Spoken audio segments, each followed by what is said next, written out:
Hi. Today's topic is how to sleep well in a van when you are traveling. It's I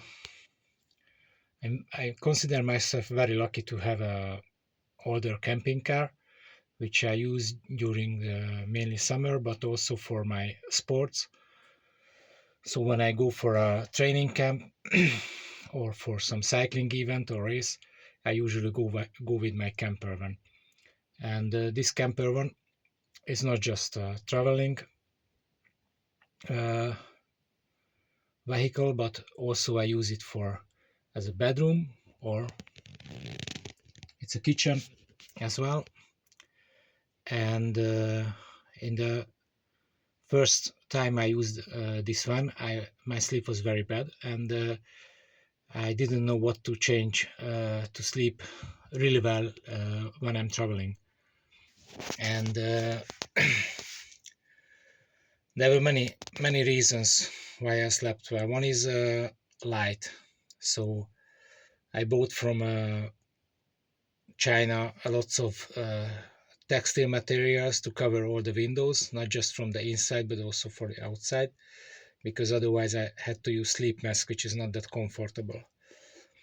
One other thing is that in a camper van, I used to use a different bed sheet or pillow, which was not a good idea because when I use the same sheet and same pillow and same everything as in my own bed, then it makes it much more comfortable. How can I sleep? And also, one other factor is that usually the temperature is not as good as in my room. So at home, I usually sleep in around 17, 18 degrees. In the camper one, it can be 2 or can be even 32 degrees. This variable is very hard to change, but in the winter, I usually warm up the car with a static heater, a diesel heater I have, to about 16 degrees so I can go to sleep. And then late in the night, I don't need that much of a comfortable heat to sleep well. And during the summers, it's a tricky question because I cannot really moderate the heat if outside there is like 28, 30 degrees or the car is very hot because it was standing in the sun. I could use the air conditioner, but nobody will like me if I use the engine during the night. So what I usually do is that in our body we have some points what we if we heat, it's a kind of thermoregulator. So it tells the body that what is the temperature of your body. So how you can manage your heat regulation, and this is one of them is the palms.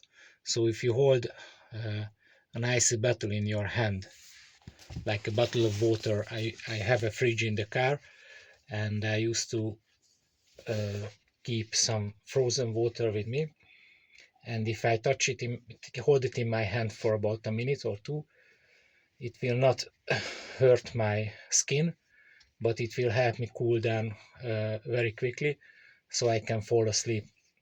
And that's a very practical way because usually my races are during the summer, or I can put the uh, freezed bottle into my bed, but don't touch it because it can cause damage to your skin. So that's one way. If you don't have this, just regular cold water could also help. And about the noise insulation, I use earplugs when I park in a busy area, but try to find a place which is quieter.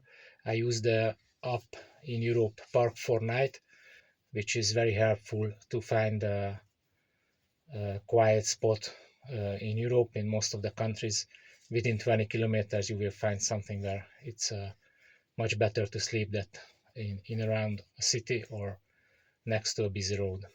So that's my traveling sleeping tips, because sleeping is it doesn't seem to be important, but when you are 50 or older, uh, some nights of disrupted sleep can really kill the enjoyment in travel, because you will be too tired to drive, too tired to enjoy anything. And just don't forget that you are on a holiday, so don't use your mobile phone that much, and try to enjoy the calm evenings, and that's also will help to sleep better. And don't forget about the late night eating as well, so don't eat during the late afternoon. And if you keep all these rules, you will sleep much better and you will have a much better holiday.